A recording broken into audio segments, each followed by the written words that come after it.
Assalamualaikum warahmatullahi wabarakatuh. Bagaimana kabarnya anak-anak? Saya harap kalian senantiasa selalu diberi kesehatan oleh Allah Subhanahu wa taala. Seperti yang kita ketahui, kondisi seperti sekarang ini mengharuskan kita belajar seperti ini. Dan mungkin nanti secara fleksibel kita akan melakukan kombinasi-kombinasi pembelajaran yang tentunya tidak membuat kalian bosan. Sebelumnya Bu Eris mau minta maaf karena baru kali ini di pertemuan ketiga Bu Eris bisa memperkenalkan diri. Nama saya Erlis Julia Susanti dan selama 1 tahun ke depan Bu Eris akan mengajar kalian di mata pelajaran seni budaya. Oke, langsung saja Bu Erlis akan mereview 2 tugas di 2 minggu kemarin yang masih berhubungan dengan konsep, teknik, dan prosedur dalam berkarya seni rupa 2 dimensi. Ya, sebelum itu nanti dalam pembelajaran selain Bu Eris menggunakan YouTube, lalu menggunakan banyak literatur dari Google, Bu Eris juga akan menggunakan buku paket ini. Buku paket seni budaya yang sudah kalian dapatkan dari perpustakaan. Oke. 2 minggu kemarin Bu Eris ngasih tugas ke kalian untuk belajar berapresiasi. Dan yang paling dasar dan yang pernah kalian pelajari di kelas 10 ataupun di SMP sering sekali kalian temui tentang seni rupa 2 dimensi. Ya. Untuk artinya apa sih seni rupa 2 dimensi? Kalian bisa baca sendiri. Dan kemarin Bu Eris ngasih tugas kalian mencari atau berapresiasi di rumah kalian sendiri. Kira-kira apa di rumah kalian yang termasuk dengan seni rupa 2 dimensi. Nah, setelah Bu Eris koreksi, kemarin tuh ada beberapa dan itu banyak juga yang masih belum paham. Mungkin karena tidak ada atau gimana di rumahnya tentang mana sih seni rupa 2 dimensi, mana sih seni rupa 3 dimensi. Sekarang Bu Eris langsung tanya kepada kalian. Kalau kendi itu kira-kira seni rupa berapa dimensi?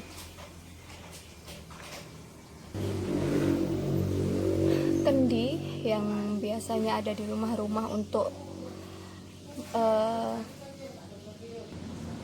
wadah air minum itu kan bisa dilihat dari berbagai macam arah. Sebagai contoh ini.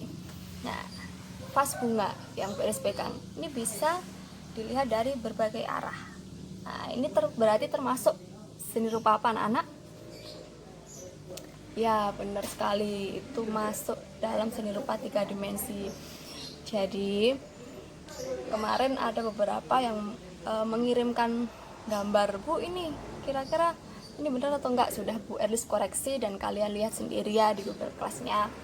Oke, lanjut untuk pembelajaran hari ini. Menyambung 2 kali tugas kemarin, yaitu tentang pengembangan sikap apresiatif seni rupa, seni musik, seni tari, dan seni teater. Karena di sekolah ini kita akan mempelajari lebih intensif tentang seni rupa, tapi tidak menutup kemungkinan kita juga include di dalamnya tentang seni musik, seni tari, maupun seni teater. Karena sebenarnya berbagai cabang seni itu berkesinambungan satu sama lain. Sikap apresiatif. Apa sih apresiatif itu?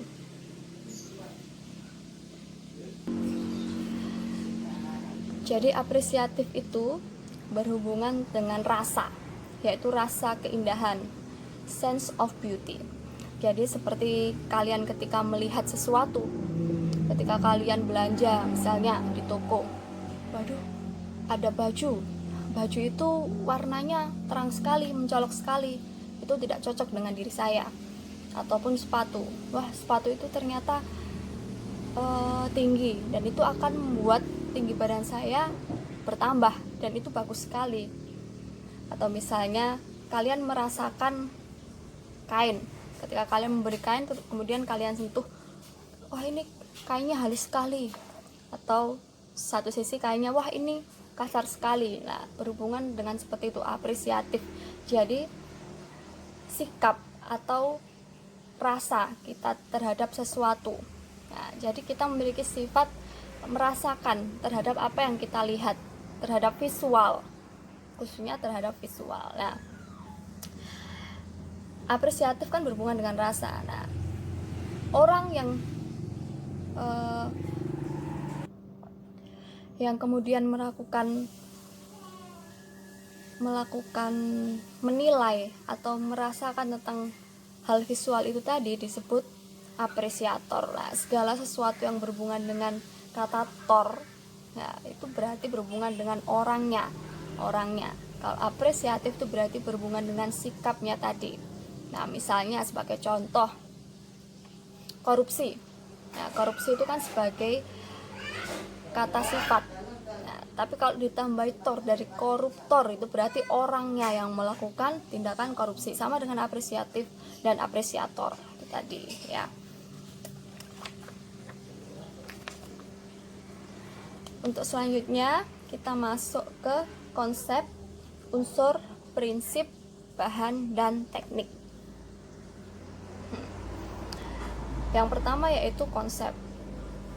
Konsep ini berkaitan dengan aktivitas pengamatan juga. Ya, pengamatan yang seperti apa? Pengamatan seperti menemukan sumber inspirasi, ya, intens bentuk, penerapan prinsip estetik, pengkajian aspek visual seperti instruktur rupa, komposisi, dan gaya pribadi. Nah, lebih singkatnya seperti ini. Pengkaji aspek visual. Orang Jawa, kita masih berhubungan dengan COVID ini ya. Pada zaman dulu itu konsepnya orang Jawa, sebelum sekarang ini banyak sekali warga-warga sini itu menaruh tong ataupun galon di depan rumah ataupun wadah berisi air dan untuk kita cuci tangan sebelum masuk, dan juga melakukan jabat tangan seperti ini. Nah, namaste. Nah, zaman dulu jauh nenek moyang kita sebelum masa sekarang ini itu sudah melakukan hal seperti itu. Di setiap rumah itu selalu ada kendi kayak tempat-tempat air gitu dari tanah liat. Nah, itu sudah ada, dan memang ketika tamu mau masuk itu mereka wajib dan harus memang sudah tahu etikanya sebelum masuk rumah itu harus membersihkan dulu biar tidak kotor. Dan juga kita tidak sembarangan untuk bersalaman dan berjabat tangan, karena memang pertama misal laki-laki dan perempuan bukan muhrim, ya seperti itu, etikanya memang seperti itu. Nah, itu juga konsep kita ambil dari masa dahulu. Sama juga nanti ketika kita mau mengambil konsep di lukisan kita hubungkan dengan konsep tradisional ke konsep modern. Ya, misal kita ingin menggambar tentang ornamen ataupun batik, ya kita ambil batik Mojopahit. Nah, Mojopahit kan kita harus hubungkan dengan sejarah. Di Mojopahit itu kira-kira identik dengan aksesoris apa sih, identik dengan seperti apa yang dapat kita jadikan konsep, kemudian kita masukkan ke dalam batik itu sendiri. Nah, itu berhubungan dengan konsep. Untuk selanjutnya yaitu unsur. Unsur ini sudah sering kali kalian dapatkan, yaitu berhubungan tentang titik, garis, warna, tekstur, dan lain sebagainya. Nanti kalian bisa baca sendiri. Dan ini juga menunjang ketika kita ingin menghasilkan karya. Nah, untuk selanjutnya yaitu prinsip. Untuk prinsip sendiri kita mengkaji satu aspek keselarasan, kesebandingan, irama, keseimbangan, penekanan dalam karya seni rupa. Nah, ini termasuk kita melakukan pendekatan dari pramodern, modern, kemudian postmodern.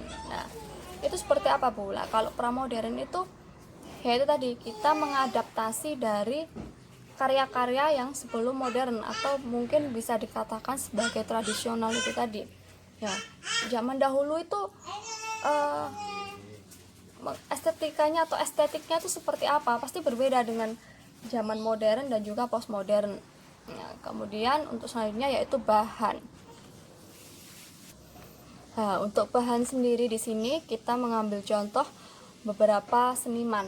Tentunya mereka itu mempunyai konsep, unsur, prinsip, dan juga bahan yang berbeda. Lah itu akan menjadi ciri khas karya itu sendiri.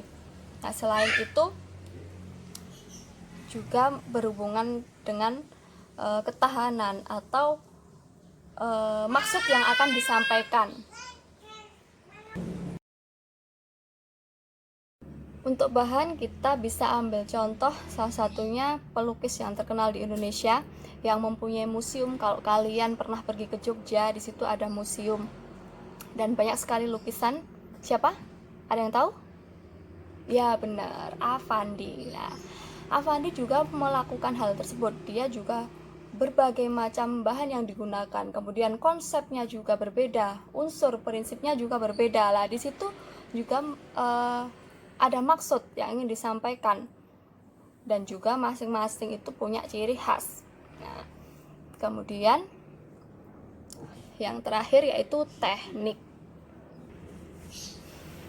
Nah, tahapan teknik ini merupakan tahapan terpenting dalam kita menilai suatu seni.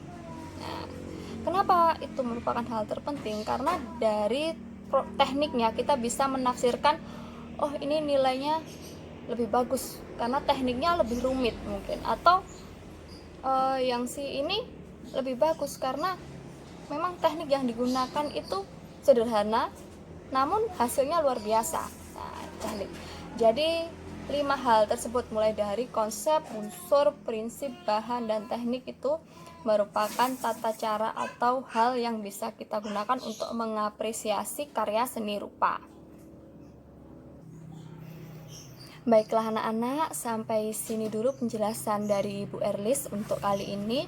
Dan untuk kalian setelah ini kalian bisa melakukan tanya jawab jika ada yang mungkin kurang dipengerti atau ingin mungkin menyampaikan unek-uneknya, atau mungkin Bu saya ingin usul seperti ini loh metode pembelajaran yang saya inginkan. Nah, kalian bisa langsung melakukan pertanyaan di Google Classroom ataupun komen ya.